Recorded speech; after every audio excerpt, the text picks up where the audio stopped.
En el cráneo encontramos unas suturas que son las siguientes.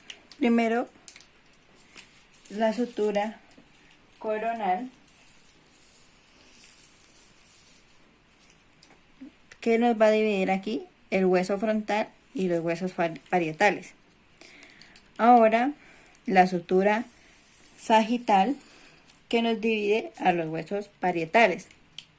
Y por último, en la parte posterior del cráneo está la sutura lambdoidea. En la parte anterior del cráneo, en los recién nacidos, encontramos la sutura frontal. Ahora, en un recién nacido, encontramos las fontanelas. La fontanela más importante son seis fontanelas. La fontanela anterior, que se llama mayor o bregmática. Esta se encuentra en la zona llamada bregma y se encuentra entre el hueso frontal y los dos huesos parietales. Esta fontanela se cierra alrededor del primer año de vida del recién nacido. Ahora encontramos la fontanela posterior, o también llamada lambdoidea o menor, y se encuentra sobre el punto lambda. Esta se encuentra entre los dos huesos parietales y el hueso occipital y se cierra entre los dos primeros meses del recién nacido. Y ahora lateralmente encontramos aquí la sutura escamosa, que nos divide el hueso temporal y el hueso esfenoides. En este punto, aquí está el hueso temporal y el hueso esfenoide. En este punto, donde se encuentran los tres huesos, se va a encontrar la fontanela lateroesfenoidea, o también llamada terio. Esta se encuentra en la unión del hueso parietal, el hueso frontal, el hueso temporal y el ala mayor del esfenoide.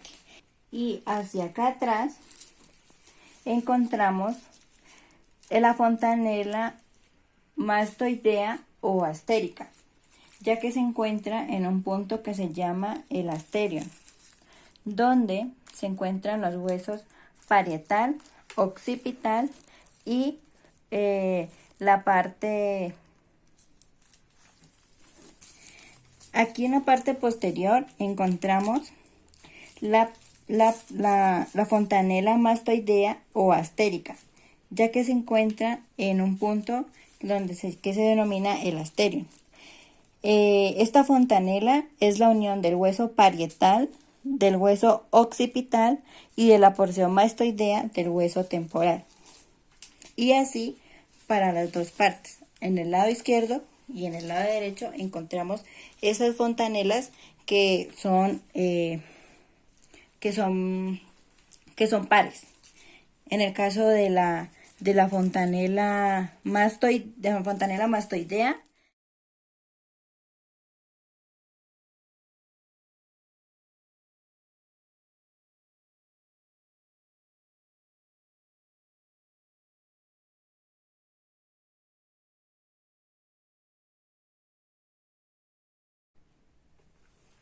ahora, como segundo punto, voy a señalar las partes que se logran tocar de los accidentes óseos de la cabeza.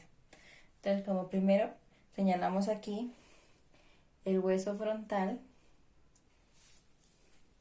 Otro que podemos tactar es el hueso cigomático. Aquí podemos también tocar el hueso maxilar.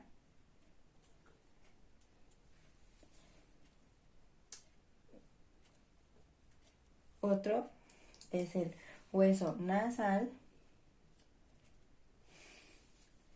y por la parte de abajo encontramos la mandíbula. Y abajo, que aquí no se puede ver, o sea, no se puede tocar tanto, es el hueso hioides. Más o menos lo podemos encontrar por aquí. Bueno. Ahora en la parte de aquí encontramos, podemos tocar más o menos el hueso temporal. Podemos aquí en esta parte tocar la apófisis mastoides del hueso temporal.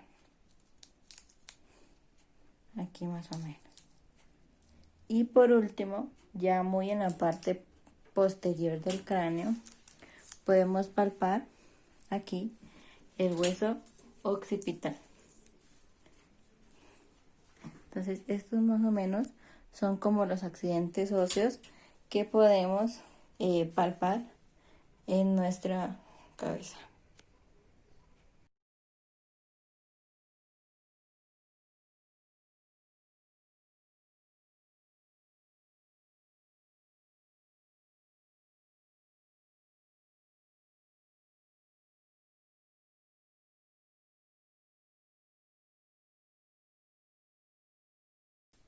Bueno, ahora en este punto hablaremos de la articulación atlantoaxial. Ella está constituida por el atlas, que es C1, y por el axis, que es C2. Se encuentran dentro de las primeras vértebras de la columna, que son las vértebras cervicales. Ahora pues hablaremos del atlas, que se encuentra situada por debajo de la cabeza sosteniéndola. Esta, como vemos, no posee un cuerpo vertebral y está formada por dos arcos, uno anterior y otro posterior, que constituyen el agujero vertebral. Ahora el axis es el C2 y recibe a través del atlas el peso de la cabeza. Se denomina axis porque constituye el eje de los movimientos de rotación de la cabeza. En la parte superior del cuerpo de la vértebra se encuentra esta apófisis, que es la apófisis odontoides, que se pega al cuerpo del atlas, permitiendo el movimiento de la cabeza. La articulación atlantoaxial es una articulación compuesta, y es decir que se mueve libremente y se compone de múltiples articulaciones óseas. Tiene una capa de cartílago, así como lubricante, que hace que facilite el movimiento. La articulación la comprenden tres articulaciones, dos que son articulaciones atlantoaxoideas laterales, que contienen el menisco y se encuentran entre las carillas inferiores de la masa laterales de C1 y las carillas superiores de C2. Y la segunda articulación es la atlantoixea media, que se encuentra entre el proceso odontoide del axis, que es de la vértebra cervical de C2, y el arco anterior del atlas, que es de la C1. Esta articulación, su función es el movimiento de las tres articulaciones que acabo de nombrar, y permiten que la cabeza se mueva de lado a lado, así como podemos ver, que permite ese movimiento.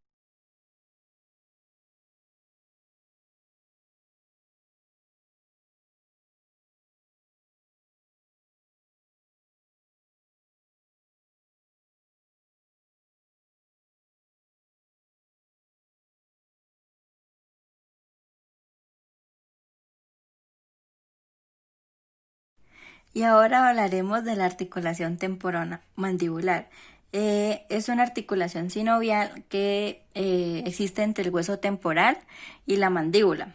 En realidad, pues Son dos articulaciones que se encuentran al lado y lado de la cabeza que permiten el movimiento de la mandíbula. La articulación temporomandibular está compuesta por un conjunto de estructuras anatómicas que con la ayuda de algunos músculos permite a la mandíbula ejecutar unos movimientos de la función masticatoria, que son apertura, cierre, protucción, retracción y de lateralidad.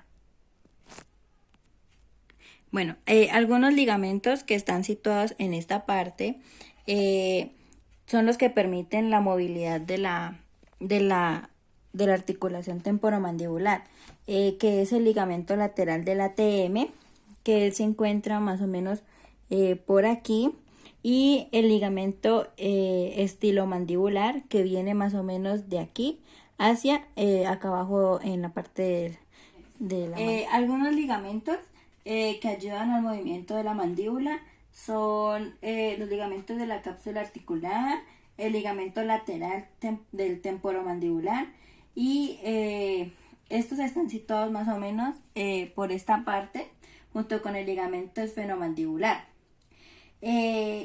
Hay uno que son el ligamento estilomandibular, que se encuentra sale más o menos de aquí y llega más o menos al ángulo de la mandíbula, que permiten los movimientos que anteriormente vimos.